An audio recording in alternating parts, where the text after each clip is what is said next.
Great. Hi, everyone. Good evening. Thank you for joining us. This is our 晚上好，各位，欢 number. 迎大家参与我们今天会议。 I think we hear some interpretation. Yes, interpreters, we're not interpreting yet, quite yet. We haven't launched the interpretation channels. I know that this has gone back and forth a lot. But we're going to open, and then we're going to do the line about if you want to hear in this language, hit this button when we open, and then I'll launch the rooms, and then we'll go. So not quite yet. Great. Thanks, Kessel. And thanks, interpreters. Welcome, everyone. This is our meeting number 20 of the Environmental Justice Council. And before we get started, I will pass it to Kessel from ERG, who's going to walk us through some logistics, including language interpretation. I'll handle that for now while Kessel's working on this interpretation stuff. No worries. Hello, my name is Sophia with ERG, a contractor supporting this effort. I'll first start with providing meeting logistics for our Zoom attendees.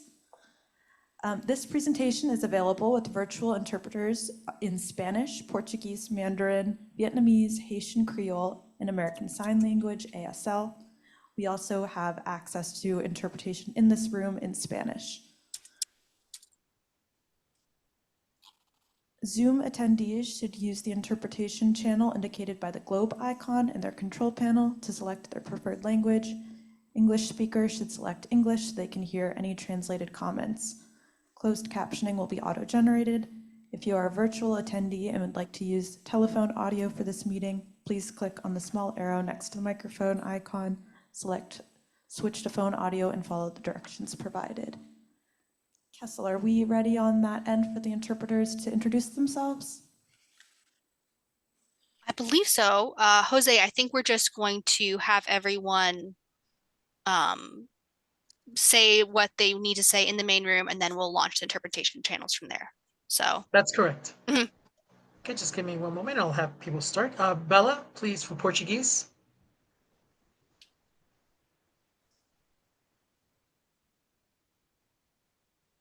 Olá, boa noite a todos. A reunião de hoje será oferecida em vários idiomas. Para participar em português, clique no ícone Interpretação, Interpretation, e selecione português. Obrigado.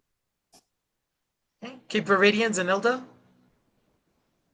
Sim, boa noite. Eu nome é Zanilda, estou a ser os intérprete de cabo-verdiano. Nós oferece interpretação para várias línguas. Se eu querer participar naquela reunião ali na crioulo, nós podemos clicar naquele ícone interpretação e seleciona Cape Verdean Creole, ou seja, crioulo de Cabo Verde. Obrigada, thank you.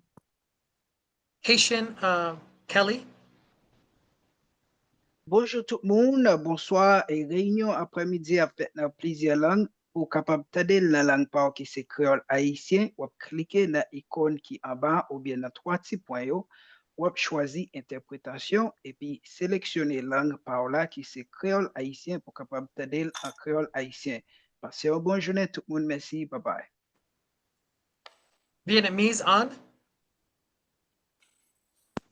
Một chút nữa ngay sau đây thì ban tổ chức sẽ bật kênh dịch và các anh chị hãy bấm vào biểu tượng quả địa cầu và chọn kênh Vietnamese để nghe phiên dịch song song tiếng Việt. Xin cảm ơn anh chị. Okay. Mandarin, Shiyu. 大家晚上好，今天我们可以有普通话参加会议。如果你需要普通话，请单击口语图标，转折中文，这样你可以听到这个会议。谢谢大家。Spanish, Mariana. Hola, buenas tardes, sean bienvenidos a este evento, el cual cuenta con interpretación en diversos idiomas, entre ellos español. Si desea interpretación en español, haga clic en el icono Interpretation, un globo en la parte inferior de su pantalla, y seleccione Spanish o español. Okay, thank you, Kessel. That's all the languages introduced. Back to you. Thank you. So the interpretation rooms should be launched momentarily. In the meantime, I'll continue with some logistics. What number? Virtual attendees can send an email to meetings@erg.com. Participantes podem mandar um e-mail para erg.com para qualquer pergunta com relação à logística. Se você quiser uma versão traduzida dessa apresentação, por favor, visite o site do Conselho de Justiça Ambiental. Você vai encontrar um slide traduzido. Essa reunião será gravada e depois será postada no site também.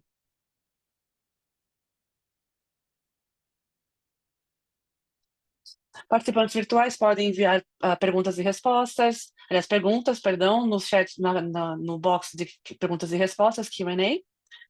Por favor, use o tempo para comentários públicos para fazer o comentário. Levante sua mão ou aperte o botão de levantar a mão. Pode fazer no idioma de preferência e o intérprete poderá fazer a interpretação. Você pode também digitar sua pergunta e ela será lida em voz alta. Aos participantes presenciais, por favor, perguntem algumas coisas, perguntem diretamente no pódio em voz alta. A gente também vai disponibilizar o microfone para que possa ser ouvido. Teremos atividades para as crianças lá na parte de trás, alguns lanches e água.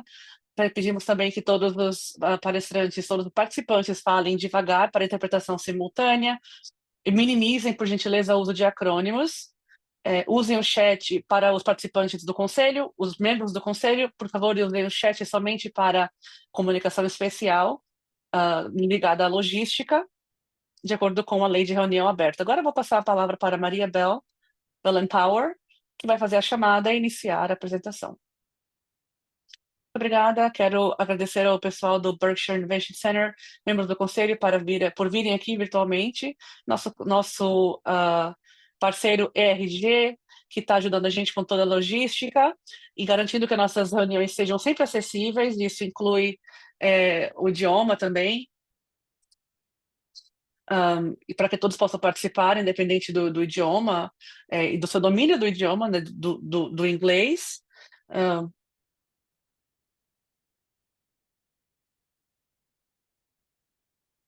Eu sei que essa reunião pode ser um pouco desafiadora, mas a gente agradece a paciência de vocês. Agora eu vou revisar a agenda anterior.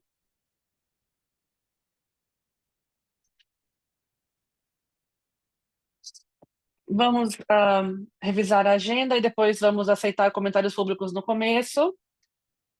Tem sido prática que a gente vem fazendo no último ano e meio para deixar as pessoas conseguirem fazer algum comentário. Eles podem participar no começo da reunião e também no final da reunião, fazer qualquer pergunta.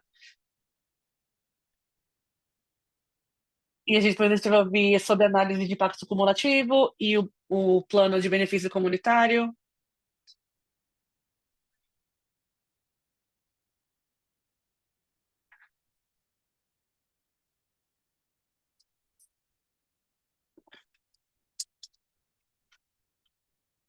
Agora vamos começar a chamada com o ERG. Vou começar a chamada para saber se temos quórum. Kalila Barnett.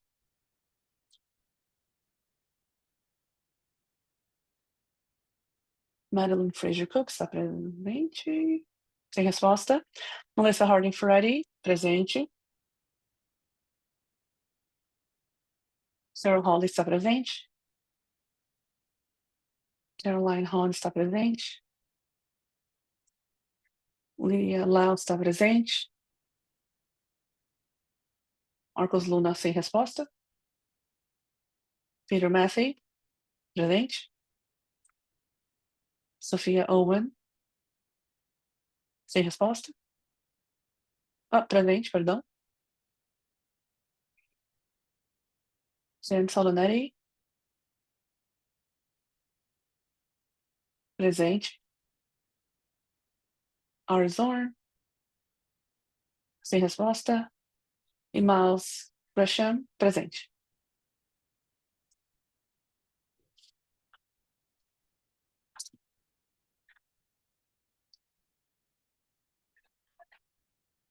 Agora eu vou começar com a aprovação das minutas da última reunião, 13 de março, para poder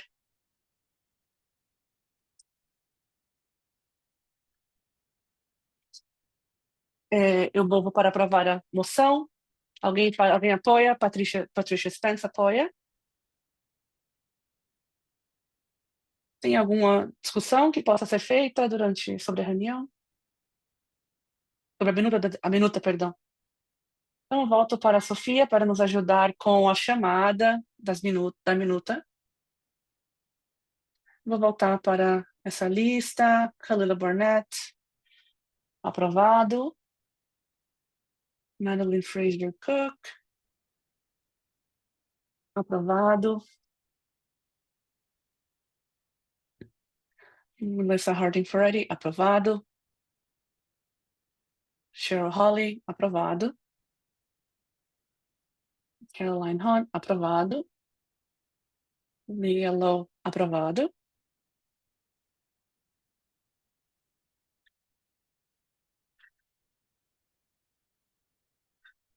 Peter Matthew, aprovado. Sophia Owen.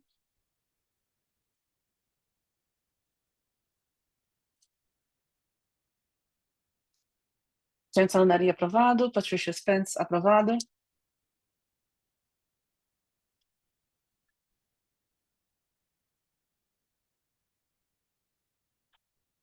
E Maria Belém Power, aprovado.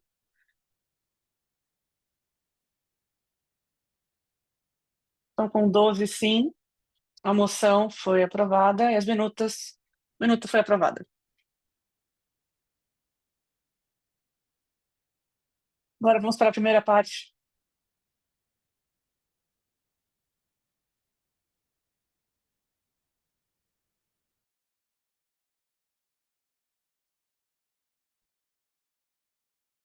Nós estamos agora fazendo perguntas e quem quiser trazer comentários ou perguntas, por favor, venha até o microfone para que as intérpretes possam fazer a tradução dos seus comentários.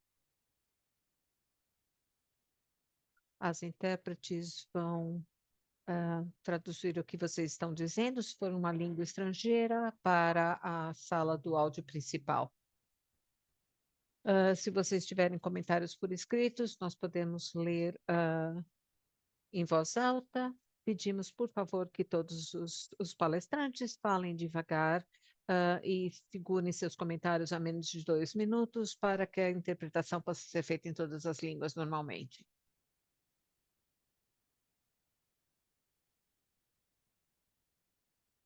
Eu vejo uma pergunta nas perguntas e respostas que eu vou ler em voz alta. Como vai ser a análise de impacto cumulativo para avaliar os efeitos ambientais, socioeconômico e todas as coisas que impactam a justiça ambiental, as populações e o capital natural e os sistemas e os ecossistemas, os serviços de ecossistemas?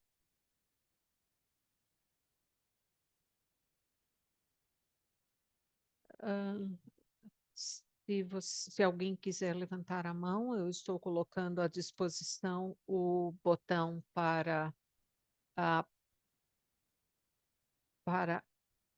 falar em público. Como todas as pessoas, ninguém se apresentou para perguntas até o momento, nós vamos passar à reunião propriamente dita. Nós vamos agora apresentar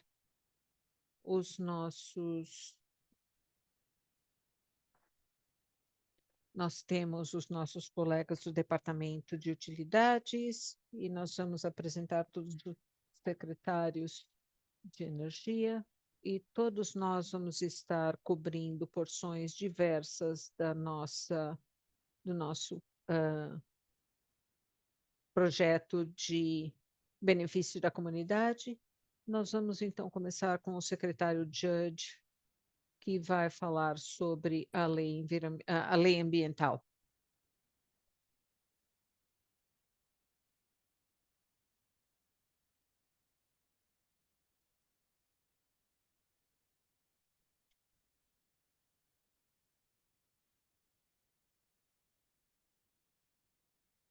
Apenas provar um pouco de contexto para todos vocês. Nós temos nós temos uma missão bastante agressiva no que diz respeito a requerimentos ambientais. e para avaliar como é que nós vamos chegar aos nossos objetivos, nós estabelecemos objetivos para 2025, para 2030, para 2050. Nesse gráfico que vocês podem ver, nós temos um cenário onde em cada um dos setores de produção de energia, nós temos que ser capazes de ejetar algumas centenas de milhares de megawatts para conseguir uma energia limpa e, ao mesmo tempo, produtiva. O nosso objetivo para 2025, nós temos provavelmente vamos ter que dobrar para 2030 20 vezes o que nós estamos produzindo hoje em energia eólica e energia solar. E temos a projeção de que a nossa infraestrutura terá que ser igualmente adaptada à possibilidade de fazer correr a eletricidade que nós vamos produzir. Nós vamos ter que interferir da mesma maneira em modernização da eletrificação de prédios e de condução industrial.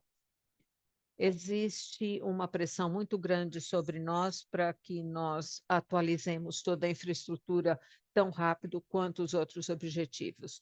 Com isso em mente, nós começamos a ver quais são as barreiras que dificultam esses processos de... A interconectividade entre sistemas é um dos grandes obstáculos que nós enfrentamos agora, e temos a dificuldade em que processos estão, de certa maneira, causando demoras, são os nossos processos de licenciamento. Quando se olha nos processos de Massachusetts para estrutura elétrica, a gente vê que os processos são demorados, imprevisíveis e, às vezes, eles podem levar uma década para serem construídos. Historicamente, o Conselho de Implantação de Instalações de Energia leva de 1 a 4 anos para emitir a aprovação para a construção, sendo que depois disso o projeto ainda precisa obter todas as outras licenças estaduais e locais individualmente. Todo esse processo pode causar anos de demora e as comunidades, às vezes, se sentem como eles não têm informações suficientes ou o impacto exato sobre a implantação dos projetos de infraestrutura de porte grande. Examinando todos esses assuntos de forma geral, nós vemos que, se não houver um limite de redução de energia elétrica, não vai existir se não houver reforma na implantação e licenciamento. A ordem executiva 620 requer que o governador deverá acelerar a implantação responsável de infraestrutura de energia limpa por meio da reforma da implantação e do licenciamento em conformidade com os requisitos legais e com o plano climático de energia limpa. A comissão, desde que essa ordem executiva foi feita, a comissão já se encontrou 8 vezes nesse meio tempo para tentar estabelecer a forma mais rápida possível para isso. Na mesma ordem executiva, ficou estabelecido que deveria se facilitar a contribuição da comunidade, e para isso, sessões de discussão públicas foram realizadas e mais de 1.500 comentários públicos foram recebidos. Em novembro do ano passado, nós mandamos a segunda parte de comentários para a governadora.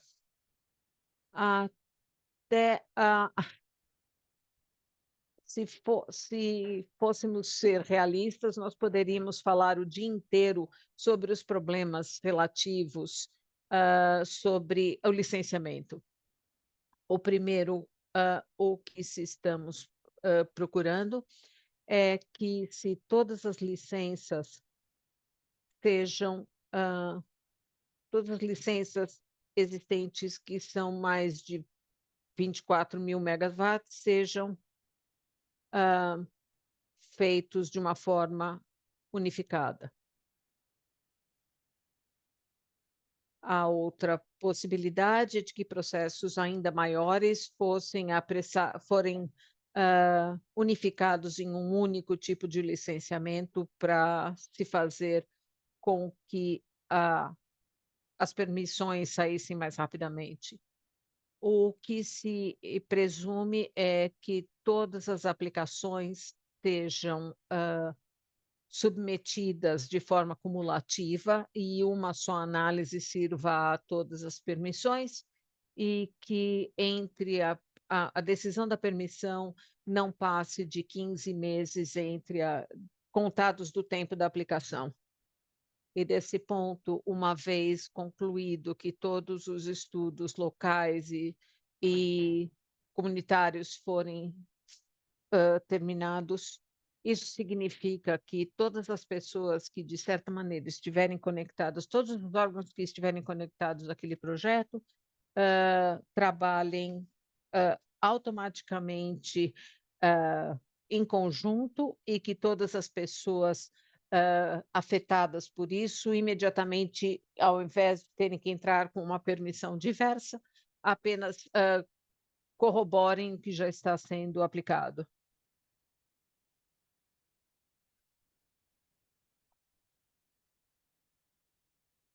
E, por fim, que os projetos tenham uma data final para aplicação, que processos não demorem por mais tempo. E, por último, que o processo seja feito de maneira direta e que todas as decisões do comitê que está dando as permissões só sejam apeláveis diretamente à Suprema Corte do Estado. No momento, a EFSB continua recebendo, continua retendo todas as permissões de projetos que não são revisíveis por eles por conta de produzirem menos de 25 megawatts. O que se pensa é que os governos locais vão continuar deixando que a municipalidade possa reter toda a autoridade para dar permissões para projetos pequenos, mas isso requeriria que eles, num período de 12 meses, no período de 12 meses, cada uma dessas permissões vai ser revista. Os governos locais podem passar essa decisão para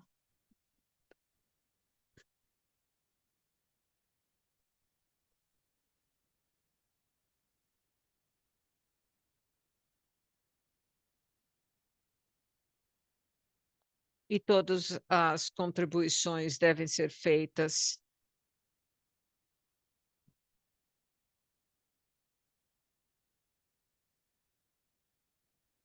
o ISB vai dar a permissão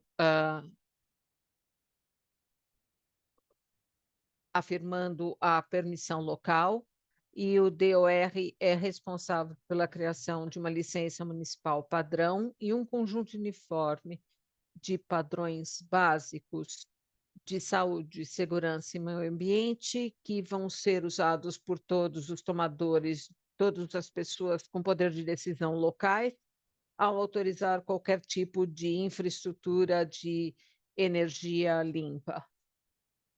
Com isso, do ponto de vista de permissões, as permissões locais também vão ficar bastante mais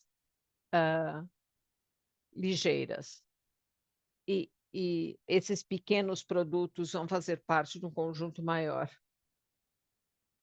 Então, a responsabilidade de saber a estrutura em que as pequenas municipalidades e localidades vão trabalhar dentro de uma estrutura legítima, é que eles vão ter que trabalhar dentro do standard estadual estabelecido pelo DOER.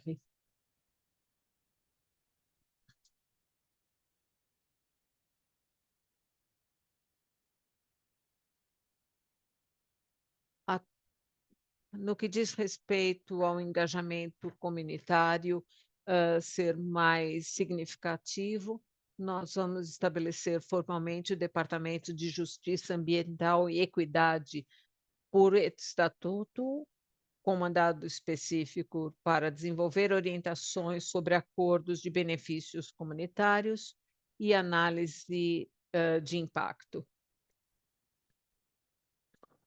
A lei também vai manter os primeiros requisitos obrigatórios de engajamento comunitário, incluindo documentação de esforços para envolver organizações comunitárias e demonstração de esforços para desenvolver acordos de benefícios humanitários. Uma nova divisão de participação pública no Departamento de Obras Públicas para auxiliar as comunidades e os requerentes de projetos em questões de engajamento e processo de procedimentos de permissões. Uma nova divisão de plantamento e licenciamento no DOER para auxiliar as comunidades e os requerentes de projetos em questões de engajamento e processo no licenciamento local. Por fim, o apoio financeiro aos intervenientes está disponível para organizações com poucos recursos que desejam participar de um processo do IFSB e recebam o status de interveniente. Municípios com população de 7.500 habitantes ou menos são automaticamente elegíveis para o apoio financeiro.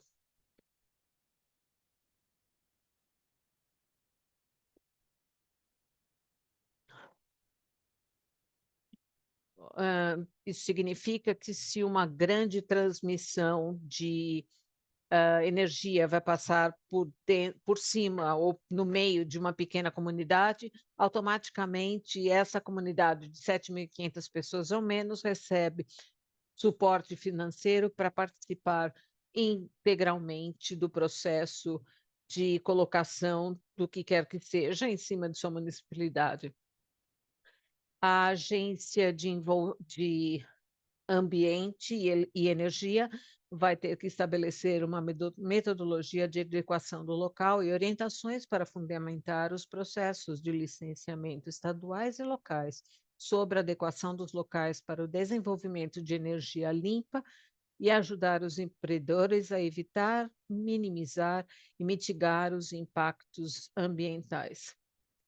5 novos cargos vão ser criados no Conselho de Energia, que vai ser o comunitário, todos os projetos de energia limpa, de infraestrutura de energia limpa, sobre a jurisdição do Conselho de Energia, vão ser isentas de análise da Lei de Política Ambiental de Massachusetts e, por fim, a autoridade de implantação do DPU passa a ser transferida para o Conselho.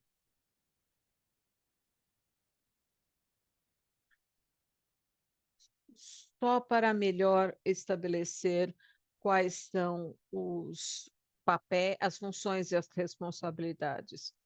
No momento, as leis que estão sendo administradas são administradas por 3 agências diferentes.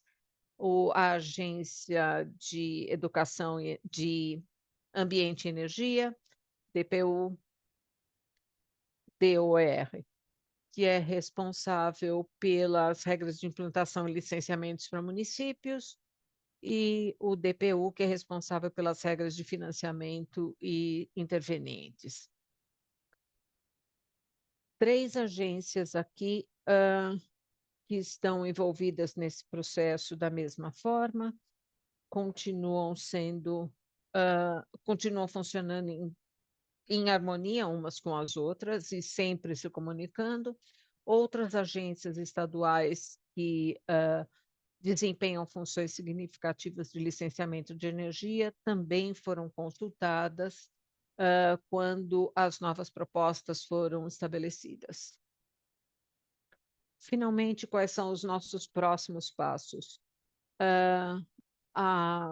O nosso legislativo está em recesso abril e maio, os regulamentos estão sendo revistos, todos os escritos e as situações estão sendo estudadas, e a esperança é que todas as regulações que são necessárias sejam promulgadas até 1º de março de 2026. A minuta dos regulamentos será divulgada para comentários públicos, provavelmente no final do verão, começo do outono. Outras informações sobre o processo podem ser encontrados em www.mas.gov/energypermitting, e questões podem ser encaminhadas via e-mail para energypermitting@mas.gov.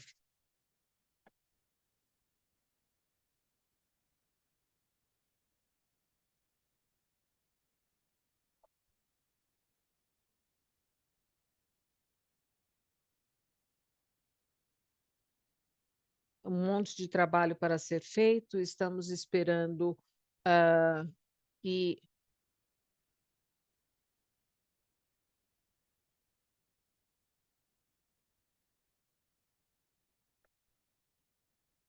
Antes da gente continuar, vou abrir para comentários públicos, por gentileza. Peço que também os conselheiros, se alguém tiver qualquer comentário ou pergunta, sei que foi muita informação, mas depois a gente vai ter também a apresentação da DPU e depois o Conselho de Justiça Ambiental. Eu queria dar essa oportunidade para os membros do Conselho perguntarem ao subsecretário Judge alguma pergunta ou comentário. Eu vejo Miles. Obrigada. Obrigado, subsecretário Judge, pela apresentação. Eu queria saber o processo para criar regras em torno dos benefícios comunitários e quando essas regras seriam finalizadas. O Conselho de Justiça Ambiental e Equidade tem o trabalho de elaborar guias para que vão ser considerados como pela DPU, e o DPU é encarregado por finalizar as regulamentações que serão implementadas.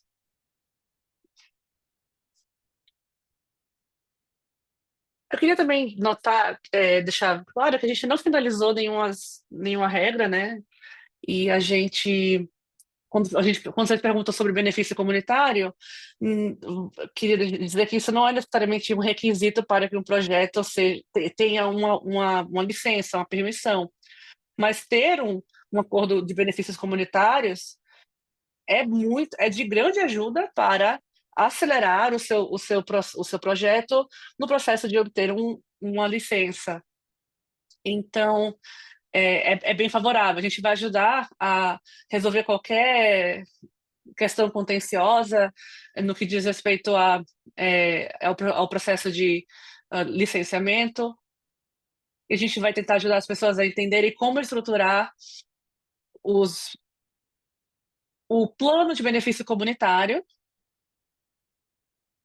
mas não é um requisito. Eu acho que os projetos, a gente tem outras coisas que a gente está focando no projeto, além do acordo de benefícios comunitários.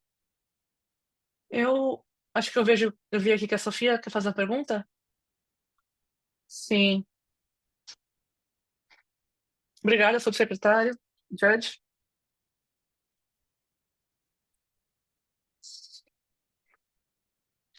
Eu sei que você está com pouco tempo, você está revisando o que vocês ouviram do pessoal da resposta da proposta inicial, mas tem um plano para compartilhar as atualizações entre a revisão do rascunho e a liberação da versão oficial, final, e vai ser por tópico ou vai ser sobre o impacto cumulativo e os CVAs? A minha segunda pergunta, na verdade, eu acho que eu vou segurar para depois a segunda pergunta. Então, não, eu posso começar a responder e as outras pessoas podem também adicionar a resposta. A gente está planejando ter mais oportunidades para engajamento comunitário e discussões abertas antes da gente liberar essa versão dos regulamentos. A gente está com bem pouco tempo e temos muita revisão interna que a gente tem que fazer. Eu acho que é possível que no mês que vem a gente consiga ter uma ideia melhor, talvez uma versão bem próxima e da versão que vai ser publicada. E o Departamento de Recursos Energéticos ainda não colocou um rascunho claro nesse sentido. Acho que o plano agora é liberar em julho a versão dos comentários para comentários públicos, né? E o time da FSB e o time do Departamento de EA, a gente está tentando visar nessas reuniões com pessoas que são envolvidas na comissão e grupos que a gente sabe que que estão ativos no processo, em reuniões individuais, para a gente poder resolver os problemas mais complexos e delicados. E eu não sei então exatamente como é que vai ser exatamente, mas a gente está tentando o máximo possível possibilitar o engajamento público, considerando que o tempo é curto. Não, claro, se o conselheiro tiver interesse, a gente pode voltar, se reunir depois em 2 meses, a gente tem uma reunião em agosto, então, baseado no que você está falando, os membros do conselho também aceitarem, se a gente tiver algo para compartilhar, talvez seja útil. Não sei, estou pensando em voz alta aqui, mas a gente pode só falar sobre isso. Kalila, por gentileza. Sim, eu queria falar um pouco sobre isso também. Não ficou claro para mim. Vocês estão pedindo algo específico do conselho, algum mecanismo para que a gente possa ter uma voz, nossa voz considerada enquanto conselho?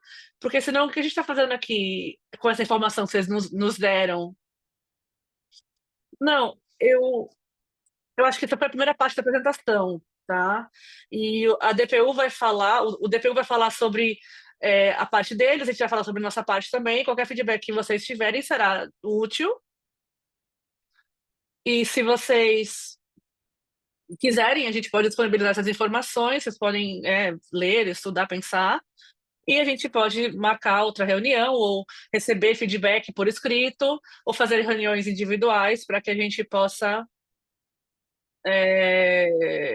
deixar isso, a gente possa receber o feedback de vocês, preocupações, né, com relação à justiça ambiental. A gente também quer ouvir como é que a gente vai resolver essas questões também. Não, seria ótimo se a gente deixar um tempo para o conselho discutir antes da reunião encerrar, como a gente quer, se a gente quer participar individualmente, se a gente quer fazer algo coletivamente.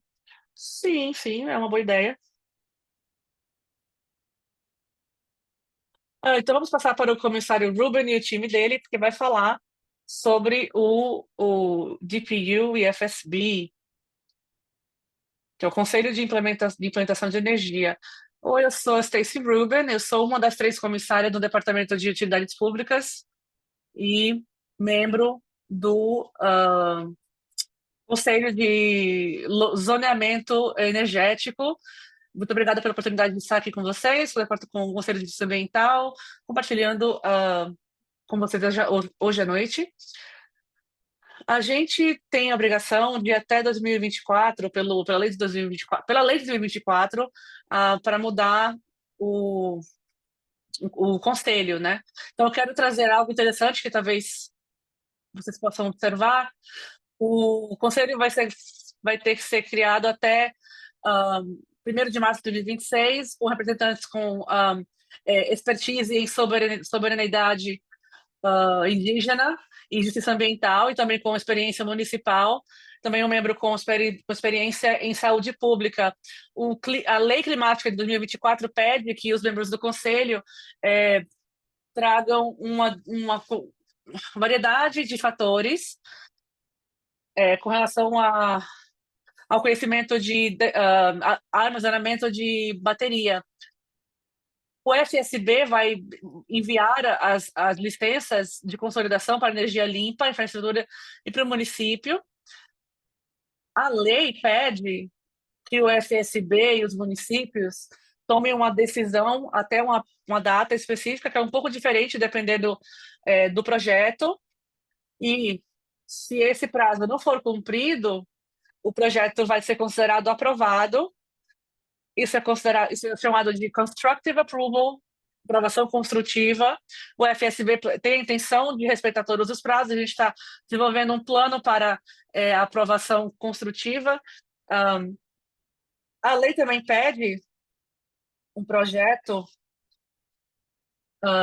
pede que o projeto faça uma pré-inscrição para aprovação, junto aos diretores, para estabelecer um programa de intervenção ao apoio a subsídios, fundos para gastos legais, especialistas comunitários e outros custos administrativos também. A Lei Climática de 2024 também pede que o FSB estabeleça regulamentos para análise de impacto cumulativo, e no próximo slide eu vou falar um pouco sobre o objetivo dessas análises. A análise vai incluir um relatório que é produzido pelo candidato ao projeto, que vai desenvolver uma ferramenta pelo Estado e para os contratados. O objetivo é ser transparente e para que os terceiros interessados consigam ter essa informação sobre o projeto bem cedo, né, numa etapa cedo, e ver como é que está a pontuação desse projeto. O impacto de análise de impacto cumulativo olha para o ônus existente e consequências de riscos da saúde pública de uma área específica, e os candidatos pedem que seja identificado efeitos adversos propostos pelo projeto na área específica, e as possíveis soluções. Diferente da lei de 2021, a lei de 2024 tem um foco no que é chamado de unfairly burdened areas, que são áreas com um ônus injusto. Então, é o foco na justiça ambiental, nas ferramentas de análise de impacto cumulativo e também no processo. A gente também está focando nas regulamentações que vão ser promulgadas pelo Conselho. Próximo slide. Então, o Conselho vai precisar de uma avaliação de impacto cumulativo por todos os projetos energéticos. A lei deixou alguns detalhes um pouco em processo, então o seu feedback hoje vai ser muito útil. Então, mais uma vez, as diversas agências estão trabalhando juntos para obter o feedback dos terceiros interessados para que possamos cumprir os requisitos. Tem estudos que a gente está usando, e o Departamento também de Proteção Ambiental, o DEP. A gente também está olhando análise de impacto cumulativo para agências a nível nacional e global. Esse slide ele reflete a visão central do impacto cumulativo, o que deve ser medido e como. Em outras palavras, qual tipo de dado deveria ser usado para analisar o impacto cumulativo na saúde pública, tanto para condições existentes quanto para o projeto proposto.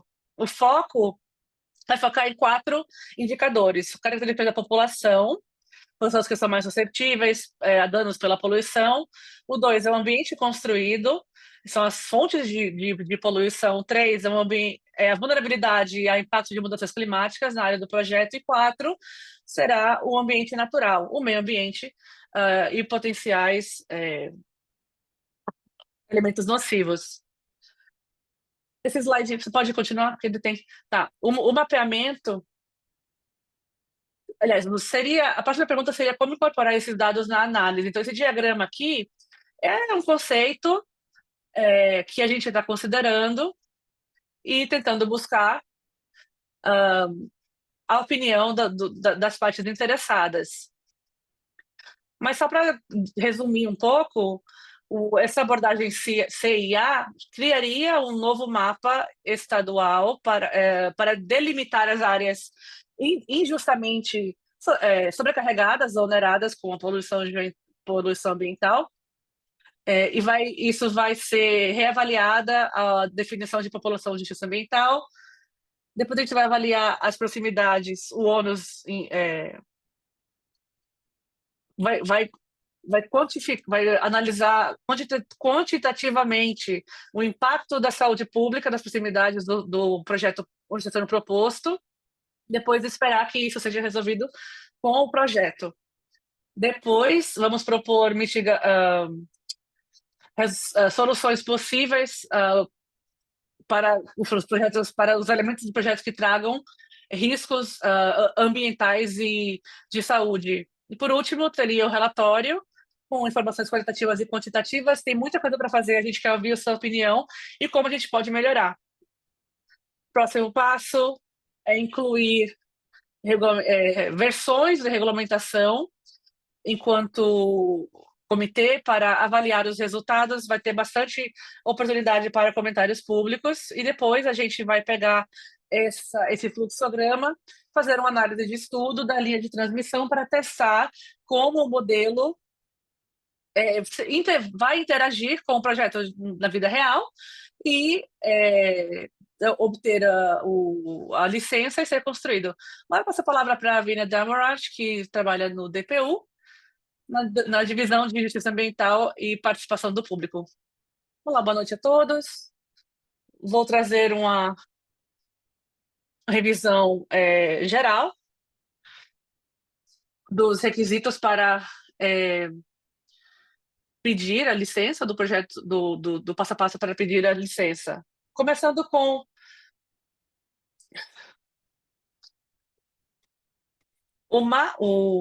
a Lei Climática 2024 pede para estabelecer alguns requisitos para a pré-inscrição no projeto de licenciamento. O objetivo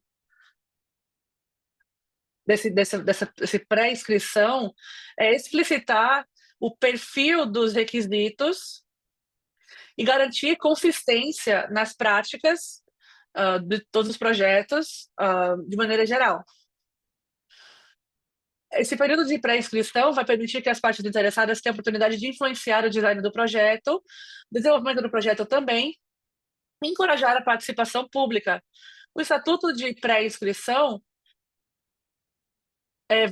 consulta as agências estaduais, locais, e também a política de justiça ambiental, a política ambiental de Massachusetts, o objetivo de receber o feedback sobre compliance e os regulamentos necessários. O projeto permite que a gente use vários canais para alcançar esses objetivos, e também informar as partes interessadas sobre o projeto, e trazer também evidências para consultas com os participantes, incluindo grupos comunitários, agências estaduais e outros terceiros interessados. A Lei Climática 2024 também cria a divisão do DPU de Participação Pública, ou DPP. A DPP ajuda os interessados a navegarem esclarecimentos sobre os requisitos para pré-inscrição e facilita o diálogo entre as partes interessadas durante o processo de licenciamento. Próximo slide. Essa parte é sobre um grande nível de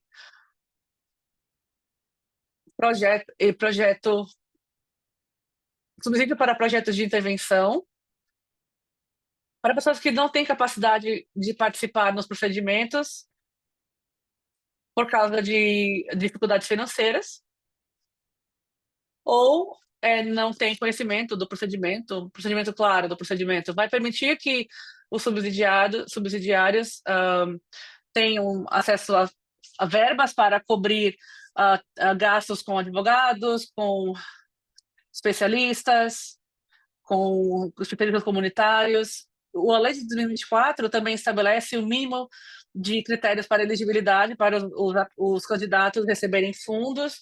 Isso inclui a falta de recursos financeiros para intervir e participar no projeto. Também ver se o candidato já interveio antes, né, desde a criação do projeto.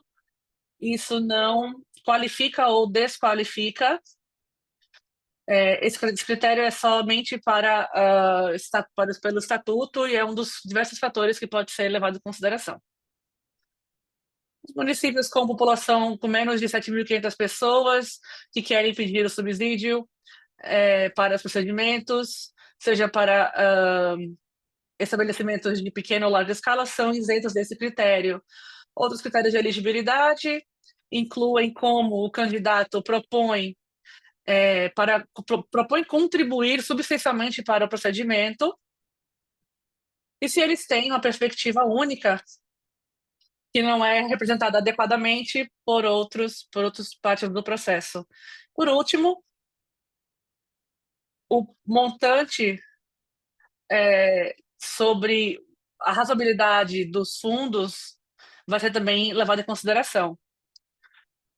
A primeira versão das propostas, durante o processo de pré-inscrição e reinscrição, tem que ter muitos detalhes, aliás, tem muitos desses detalhes que estão disponíveis no site, e eu posso agora responder algumas perguntas e ouvir o feedback de vocês hoje e qualquer momento que vocês tiverem oportunidade. Obrigada.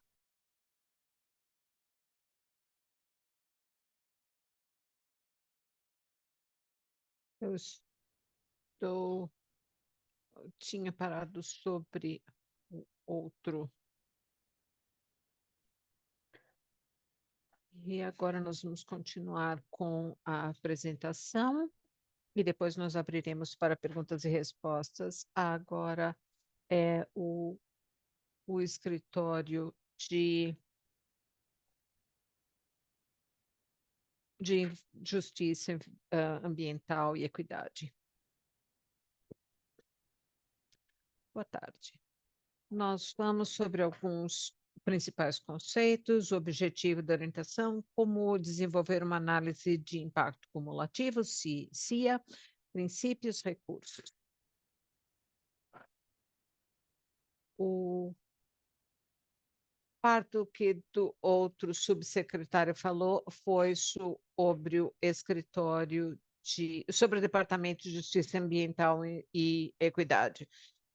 Como todos nós sabemos, uma parte da nossa obrigação é implementar princípios de justiça ambiental, justiça e equidade ambiental. Para cima. Eu não vou com muito cuidado, todos nós já estamos bastante familiarizados com isso, mas eu gostaria de falar especificamente sobre a palavra indicadores, que são os indicadores específicos ou estressores que vão ser usados para reunir medidas quantitativas ou qualitativas de condições e tendências para avaliar o estado do meio ambiente, da saúde pública, do ambiente socioeconômico, cultural e construído para avaliar o progresso em relação a medidas específicas. E, por fim, também a área de ônus injustos é uma área que é impactada por um ônus ambiental que seja injusto ou desigual e que sejam relacionados à saúde pública em comparação com a população geral do Estado. Eu acho que eu vou para o próximo slide. O que é uma análise de impacto cumulativo? Eu não vou ler a coisa inteira, é basicamente um relatório por escrito que acessa todos os impactos e custos da população numa determinada área geográfica. Não só tanto o projeto o impacto de um projeto, mais do projeto como um todo, e também uma projeção de eventuais impactos no futuro.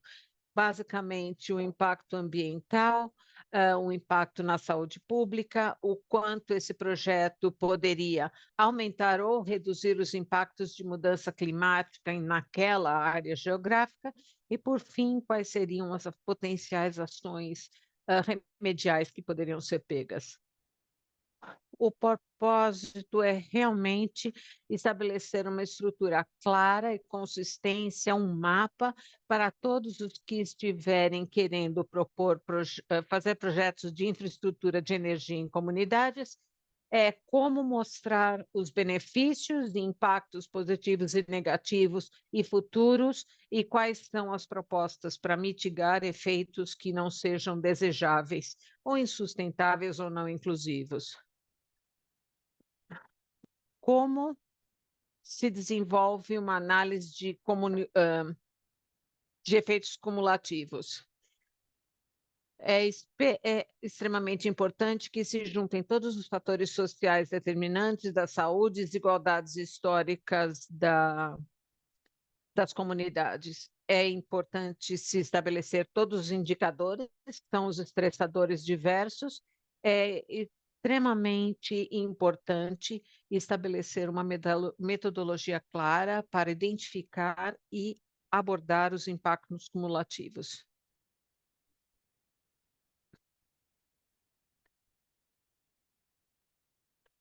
O que nós temos que fazer nós temos que, como ser a linha basal da comunitária para a comparação. O importante para o impacto para o relatório de impacto ambiental cumulativo, é especial que se faça uma linha basal onde se estude todas as condições ambientais, de saúde, socioeconômicas existentes.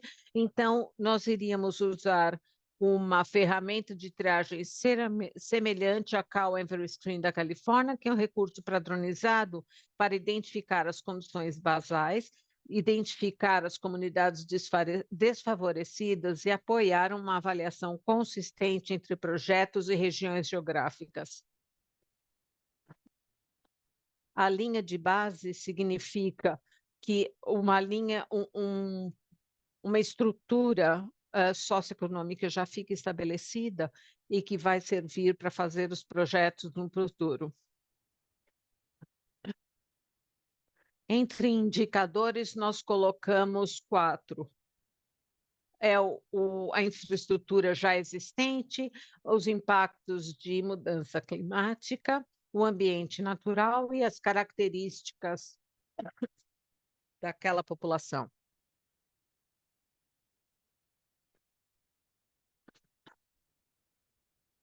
Essas categorias ajudam de saída a estabelecer quais são os impactos que determinado projeto poderia causar numa comunidade.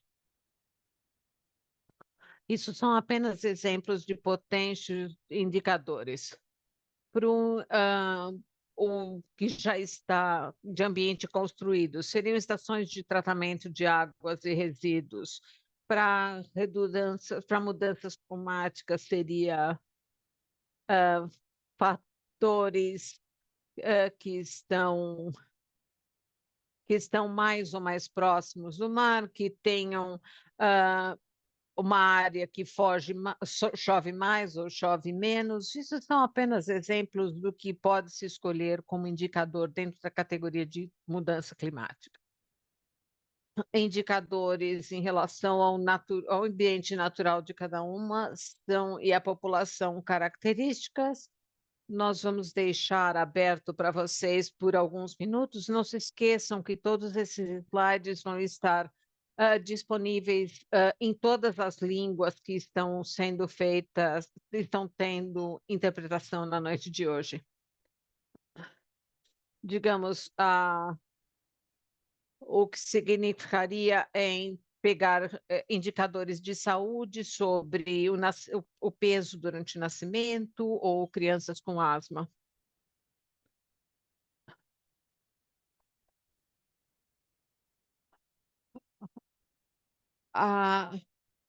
O objetivo desses indicadores é que cada indicador seja estabelecido numa combinação de diversos indicadores do presente, do passado e de um futuro razoavelmente previsível, onde se mude a apreciação de projetos de forma isolada, mas passar a ver projetos como eles são, inseridos numa comunidade e numa passagem de tempo. Entendendo o que são projetos existentes e futuros previsíveis, significa que os relatórios de impacto ambiental devem levar em conta não apenas o projeto proposto, mas também os impactos de outros empreendimentos existentes ou planejados na área. É possível que se garante que efeitos de vários investimentos sejam passados para o futuro, e isso torna possível que se mitiguem os efeitos adversos. A outra possibilidade, através dos CIAs, é que se estabeleçam limites geográficos e prazos claros, que é um componente fundamental da análise de impacto cumulativo. Os limites vão ajudar que se defina o escopo da análise e permitam que o Conselho se concentre em comunidades específicas afetadas por projetos existentes ou propostos, enquanto os limites temporais levam em conta os impactos previstos ao longo do tempo. Então, os princípios são aplicável em infraestruturas de energia e respeitar sempre o relatório de análise do impacto cumulativo. O processo de análise de impacto cumulativo segue 4 etapas. A primeira, que são reunir os dados do linha basal. O segundo, que em consulta com as comunidades sejam identificados todos os possíveis impactos do projeto proposto. O número 3 é avaliar a significância dos impactos. O número 4 é pontuar e classificar cada local ou rota quanto aos impactos cumulativos. A quinta etapa, avaliar as estratégias de mitigação e gestão. E número 6, compartilhar o relatório preliminar para retorno e para finalizar e atualizar e desenvolver o relatório preliminar na presença do Conselho. Por fim, o que eu quero dizer que isso não é um processo como receita de bolo, onde se analisa em cada coisa, mas isso é a finalidade disso é estabelecer que novas ferramentas estejam à disposição das pessoas que querem apontar queiram passar um novo projeto, passe para o Conselho devidamente analisado.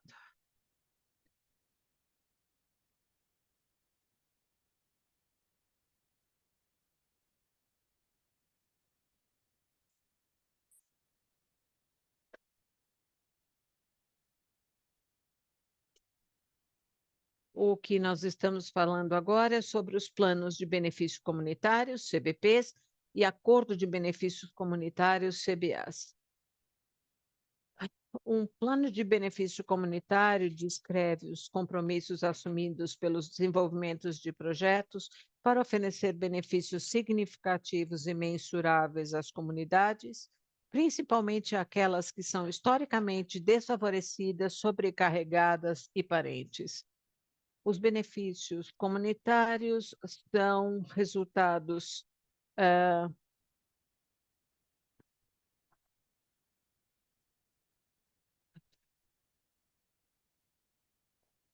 Os benefícios comunitários são os resultados tangíveis e duradouros que um projeto proporciona em resposta às prioridades necessidades e preocupações das comunidades que impacta.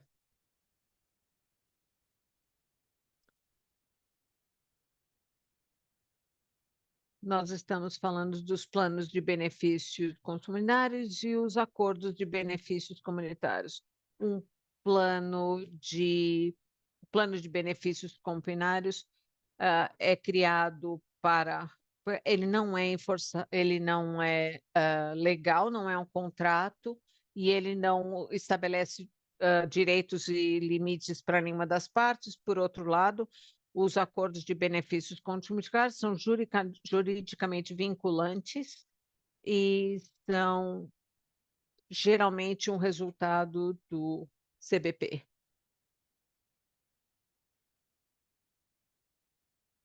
Infelizmente, as comunidades desfavorecidas têm arcado com o ônus na infraestrutura de energia em combustíveis fósseis e da poluição relacionada, além de não terem acesso aos benefícios. Os acordos de benefícios, os planos de benefícios comunitários reformulam o desenvolvimento dos projetos para centralizar as vozes da comunidade e reduzir riscos legais, políticos e comunitários. Nós identificamos esses 6 princípios fundamentais de como engajar a comunidade em processos de energia. Então, esses são os 6 princípios principais de como pode-se estabelecer qual é a aproximação que se faz da comunidade para engajar as comunidades no processo de energia. O primeiro seria começar cedo, se envolver a comunidade desde o início do processo, antes que as decisões sejam finalizadas. O próximo é garantir a inclusão, que é o impacto das comunidades desfavorecidas, impactadas e as historicamente marginalizadas devem ser priorizadas, e a participação deve ser acessível e equitativa. Segundo, é criar confiança por meio de transparência, estabelecer uma comunicação aberta, sincera sobre as metas, os riscos, os benefícios e as limitações do projeto para promover a confiança e a credibilidade. O próximo princípio é respeitar a relevância cultural. Os esforços de engajamento devem refletir e respeitar o idioma, os valores, a história e os estilos de comunicação da comunidade para serem significativos e acessíveis. E isso significa produzir um material em todas as línguas da população da comunidade que esteja envolvido.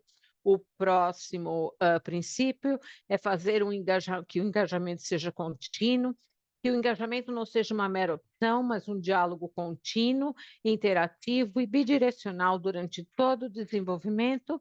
E, por último, é incorporar a responsabilidade, criar mecanismos para acompanhar o processo, honrar compromissos e capacitar a supervisão da comunidade. Esses princípios, nós vamos agora, como é que se formula um plano de benefício comunitário sólido.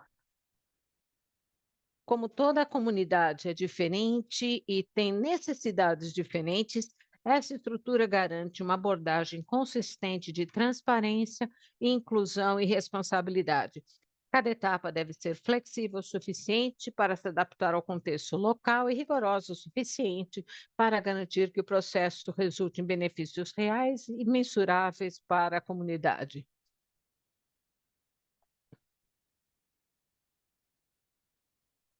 São 6 etapas que nós estabelecemos. O primeiro é o mapeamento das partes interessadas e a identificação da comunidade, tanto para participar da elaboração do projeto, quanto dos benefícios e a contabilidade. A segunda é estabelecer um plano de como engajar a comunidade. Como convidar a comunidade, como trazer a informação de uma forma palatável e de como ter certeza de que a comunidade se sentirá compelida a fazer parte do plano comunitário. E isso é essencial para conduzir, criar os compromissos e os benefícios em conjunto, de maneira que a comunidade tenha uma colaboração em estabelecer o que seria um benefício para eles. A parte de número 5 seria que o documento que estabelecesse esse plano de benefícios comunitários fosse por escrito, aberto ao público para revisão, para comentários e descobrir e fazer isso da forma mais transparente possível. E o último, o desenvolvedor do projeto deveria formalizar o que seriam prazos, o que vai ser feito, a possibilidade de manter atualizações do andamento dos projetos de forma clara e transparente para toda a comunidade.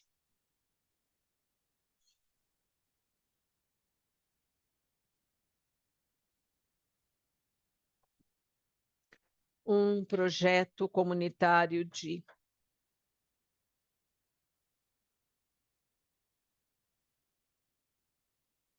e como as comunidades podem trazer como fazer da maneira mais clara, como é que cada um dos que a parte um cronograma claro de estabelecimento, de desenvolvimento do programa tem que estar aberto com todas as fases do projeto, pré-construção, construção e operações, e deveria estabelecer as partes responsáveis e quais são cada uma das partes e descrever claramente quais são as fontes de financiamento, o orçamento que vai ser dado para cada um dos benefícios, para que seja transparente como os recursos estão sendo alocados, sustentados e usados. Por último, esses componentes fazem que todos os CBPs sejam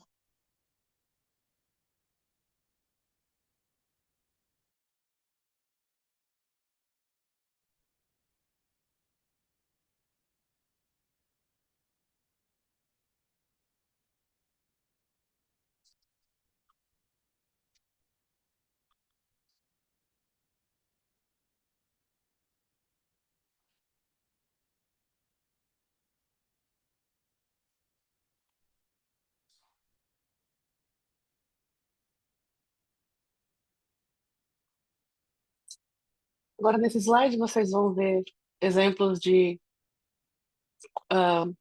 compromissos que podem ser feitos. Esses compromissos caem em 4 categorias principais que refletem o centro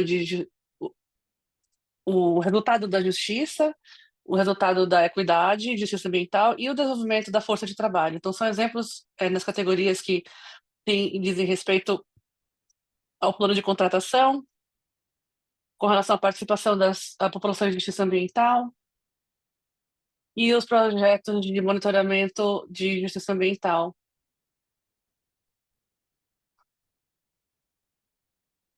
Ou até desenvolvimento da força de trabalho, incluindo serviços críticos. Próximo slide. E as próximas 2 categorias são infraestrutura e apoio comunitário e proteções ambientais de saúde pública, que também inclui investimento em melhoria de transporte e para espaços verdes, investimento em centros comunitários e parques, organizações residenciais, serviços de investimento em espaços públicos ou parques comunitários, ou incluindo sistemas para monitorar os impactos ambientais, como a qualidade do ar e da água. Próximo slide. Então, são exemplos do que esses esforços em benefício da comunidade podem fazer. E eles têm em mente o intuito de entregar, de serem entregáveis e de serem responsáveis. Contanto que o CBP inclua um sistema claro de supervisionamento, os proponentes devem estabelecer ferramentas de responsabilização clara de relatórios, que vai mostrar o passo a passo do projeto. Os relatórios têm que ser publicados 3, 4 vezes ao ano e trazer oportunidades para a comunidade revisarem o progresso, seja por comitês consultivos ou os fóruns de discussão. Os projetos também devem passar a entrar em contato com as organizações comunitárias, municípios ou coalizões, que reflitam os interesses e necessidades dos residentes impactados. Então, para terminar minha apresentação, o CBP é uma ferramenta poderosa para garantir que a transição seja limpa, rápida e eficiente, mas também incluir os esforços para a participação comunitária, para que a sua voz seja ouvida, e tudo isso é essencial para que a gente possa entender os principais necessidades da comunidade, os valores também. Agora passo a palavra para a secretária Dolan Power. Muito obrigada. Agora vamos abrir para o conselho, são 7h50 da noite. Eu vou abrir para comentários e perguntas do conselho. A gente vai terminar às 8h, mas eu quero deixar um tempinho, vou deixar 5 minutos para o conselho e depois a gente pode chamar outra reunião especial para ouvir essas perguntas e comentários. Melissa, quer fazer uma pergunta? Não tenho nenhuma pergunta, só queria fazer um comentário. Obrigada pela apresentação, foi bem robusta, muita informação, muita coisa para entender e revisar. Eu acho que a parte sobre energia, com relação ao licenciamento, eu estou bem interessada em dar uma olhada mais a fundo. É uma ótima ideia fazer os projetos mais acessíveis, mais fácil também, mas deixar isso mais fácil também pode ser mais facilmente violável, mais propício de violação nas terras tribais e comunidades de justiça ambiental. Então, eu espero que seja algo que possa ser considerado. Quando a gente fala, vamos deixar mais fácil o processo de licenciamento para alguns projetos. Então, é isso. Obrigada, eu vou pesquisar mais a fundo, porque é muita informação, e agradeço por todo o trabalho que vocês têm feito aqui. Obrigada. Obrigada, Melissa. Sofia, você quer fazer a pergunta? Sim. Minha mão é da cor da minha parede, então, desculpa. Bom, obrigada. Sei que é muita informação, nunca tem tempo suficiente, né? Mas vamos lá, duas coisas. Uma delas é fazer um follow-up no ponto da Melissa. É algo que eu disse antes, particularmente dado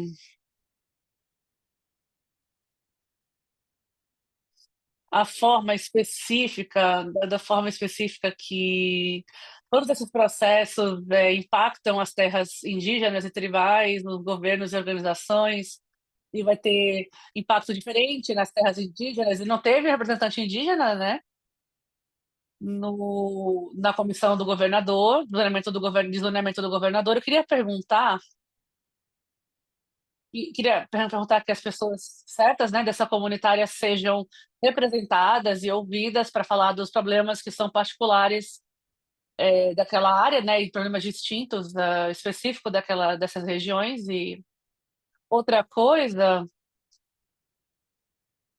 que eu queria perguntar, enquanto talvez com relação ao processo, tem bastante gente aqui que quer continuar falando sobre esse assunto e potencialmente trazer algum feedback.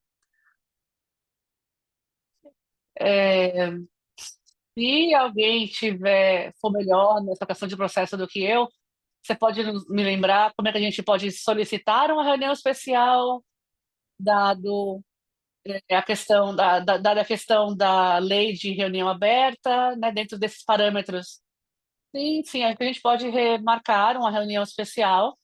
A gente só tem que garantir que a gente vai anunciar com bastante tempo e que a gente vai trazer as acomodações como idiomas, né, de interpretação simultânea, é, pelo menos remota. Acho que é possível a gente fazer isso, sim. Se vocês tiverem interesse, a gente pode, né, ver a logística e tentar marcar essa reunião especial. Se vocês quiserem entrar mais em maiores detalhes, talvez a gente precise. Se você não quer ler isso tudo, né, em alguns dias e depois mandar algumas perguntas que vocês possam ter, talvez vocês possam ler antes para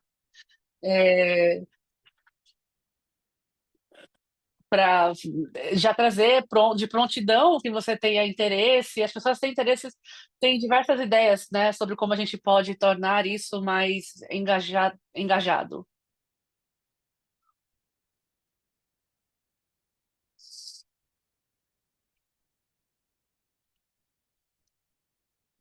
Obrigada, Maria Belém, por nada.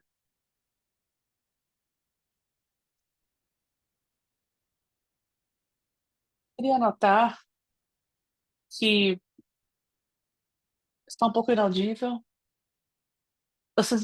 Eu queria falar essa exceção sobre 7.500 pessoas, de comunidades de menores com menos de 7.500 pessoas, é uma circunstância interessante. Também estou interessada em saber. Eu vi mais para o final que os proponentes são incentivados para engajar com o CVP. Não é um requisito, não é um requisito, mas por que isso não seria um requisito? Eu acho que a preocupação dos membros da comunidade era no interesse do tempo, é, era trazer os benefícios comunitários e os acordos de benefícios comunitários. Se a comunidade não quisesse um projeto, que talvez, digamos que, por exemplo, vamos lá, que tem um projeto que é uma linha de transmissão, que precisa ser localizada numa comunidade particular, e eles não têm nenhuma outra opção. Então, sei lá, por alguma razão ou por outra, mas alguns membros da comunidade não querem esse projeto lá, e eles não aceitariam um acordo de benefícios comunitários. Talvez seja uma preocupação que seria algo crítico, né, em todo o processo, poderia vetar o processo. Então, o Departamento de Utilidades Públicas pode seguir com o projeto, mas eles vão ter que explicar por que não assinaram um acordo de benefícios comunitários. Deixar claro para o Conselho que é uma oposição que não é bem fundamentada e talvez que eles possam aprovar o licenciamento, mas enfim, é algo circunstancial. Talvez seja esse ali de raciocínio da comissão sobre por que não afirmaram, né, por que não adotaram essa questão de obrigatoriedade do acordo de benefício comunitário. Tem bastante pergunta, né, sobre essa questão. Por que a comunidade não ia querer negociar um acordo de benefícios comunitários? Ok, obrigado. Fia, não sei se tem mais alguém. Levantou a mão, quer fazer algum comentário? Estou vendo a Madeline Fraser Cook. Só um comentário rápido, que eu ouvi a apresentação sobre licenciamento e os desafios, né, e tudo que o tempo que isso toma.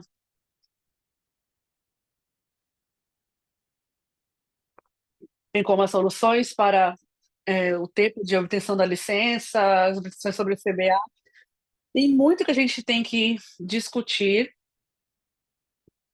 para ter certeza de que os projetos não sejam adiados eternamente.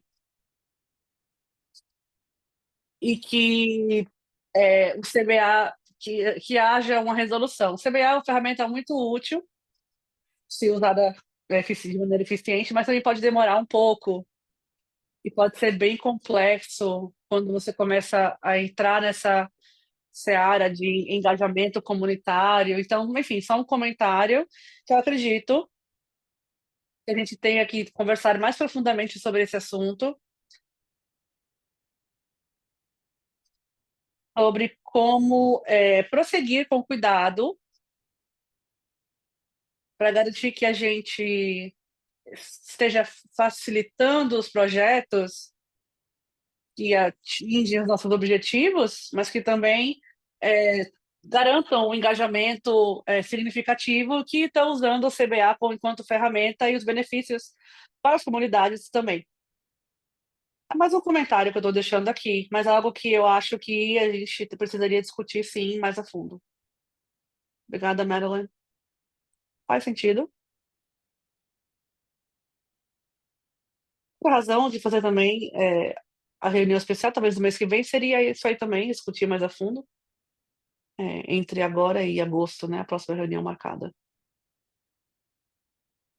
É muita coisa para digerir, tenho mais perguntas também. E tem um carro.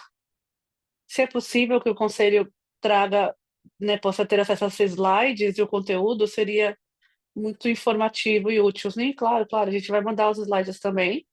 A gente pode mandar um e-mail também para informações logísticas sobre a reunião de julho. E eu vou ver se tem alguém online com alguma pergunta. Quando a gente vê se tem alguma mão levantada, eu vou ler alguns comentários do David Al, que recomenda impactos, declarações de impacto de ecossistema, econômico e ambiental.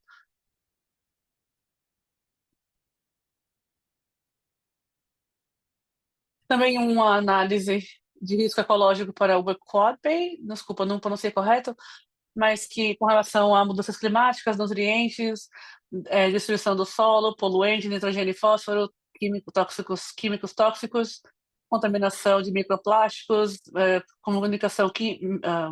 contaminação química, toxinas bacteriais, metilmercúrio,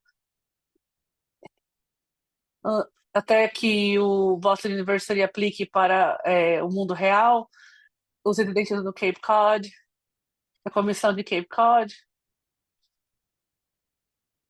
selecionar fundos para que as ações sejam locais, como é que o CIA, como é que aquele fluxograma do CIA vai coordenar com os esforços locais para trazer energia offshore do vento com energia onshore, né, a fim de conectar com a grade energética. Um comentário do David Dow. Tem mais algum comentário online, Castle? Sofia, tem uma pessoa que quer fazer o comentário aqui pessoalmente, presencial. Um minuto, vou trazer o microfone.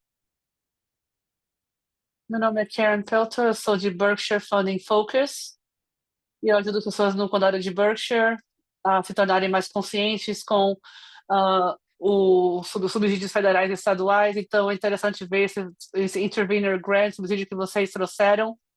Queria trazer aqui para as pessoas que talvez não saibam que o Berkshire Innovation Center, Centro de Inovações de Berkshire, é agora localizado numa das maiores zonas ambientais da comunidade, que era o antigo localização da General Electric. Queria que as pessoas soubessem disso, e nesse contexto, queria reconhecer que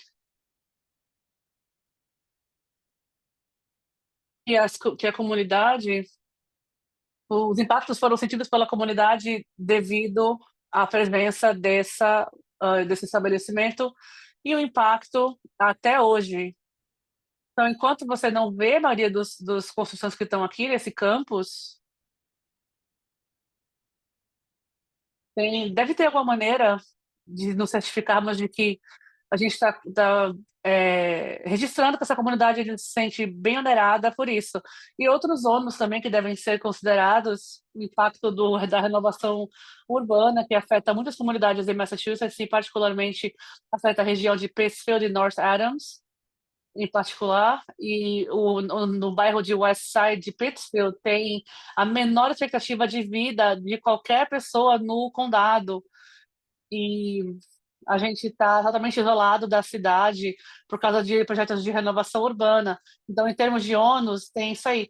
Tem que todos tiverem consciência que nos últimos anos tivemos muitos grupos formados e bem-sucedidos aqui. Queria reconhecer eles também. Temos os Blackshears, que é o Berkshire Black Economic Council, temos o Latina 413, temos o grupo Rootstream and Mustard Seeds, o North Adam Community Housing Organization, e também temos outros grupos, outras organizações, inclusive a Northern Berkshire Community Coalition, o Centro de Imigrantes de Berkshire, Berkshire Immigrant Center, o Berkshire Habitat for Humanity, muito ativo também, tem um capítulo do NAACP, e temos a Jane Wen, que está aqui conosco também, perdão, que está se aposentando esse ano,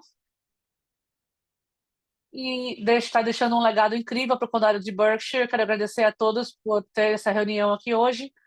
Espero vê-los novamente, especificamente esses grupos que estão trabalhando bastante para tornar o nosso condado mais diverso, mais vibrante.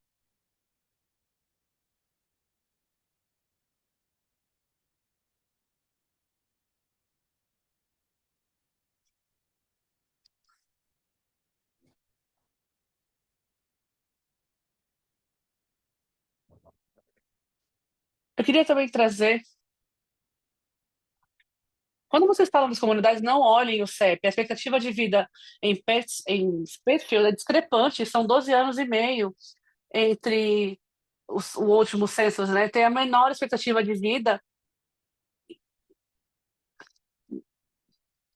É muito importante trazer as coisas, fazer as coisas de acordo com o trato censitário. A gente tem que fazer de acordo com, tem que seguir o censo e não o CEP, porque 12 anos e meio é uma diferença imensa na expectativa de vida. Isso é importante. Então, muitas das nossas lutas, a gente vê vários benefícios, falando de benefício comunitário, mas a menos que você tenha um documento legal assinado, até com um documento assinado é um pouco difícil, mas pelo menos é um pouco mais fácil, né? Então, enfim, até que você tenha um documento assinado para que a empresa consiga faça o que está se propondo a fazer, é muito importante isso. Então, por mais que leve mais tempo, né, esses acordos de benefícios comunitários, eu acho que é importante mesmo ter essa segurança para as comunidades. Então, quando se você estiver tentando entrar em contato pelos Small Community Organizations, se você estiver tentando entrar em contato com a gente, por favor, tenham paciência, a gente está tentando usar 5 semanas para...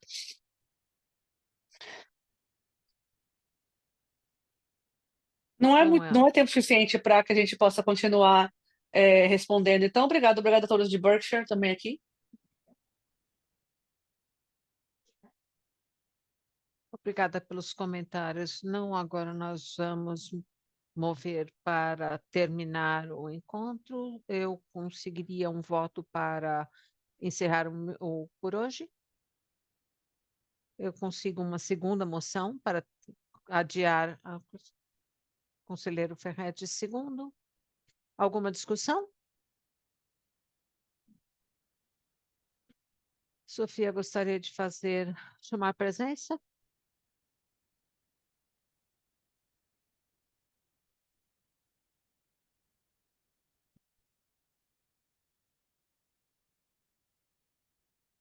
Melissa Ferretti, sim. Cheryl Holly, sim. Caroline Hahn, sim. Gabriel Lau, yes. Marcos Lena. Peter Matthey. Sophia Owen. Yeah, sim. Jen Salonetti, sim. Patricia Spence, yes. Miles Gresham, yes. Maria Bellantauer, yes. Estamos encerradas. Obrigada, Sofia. Boa noite a todos.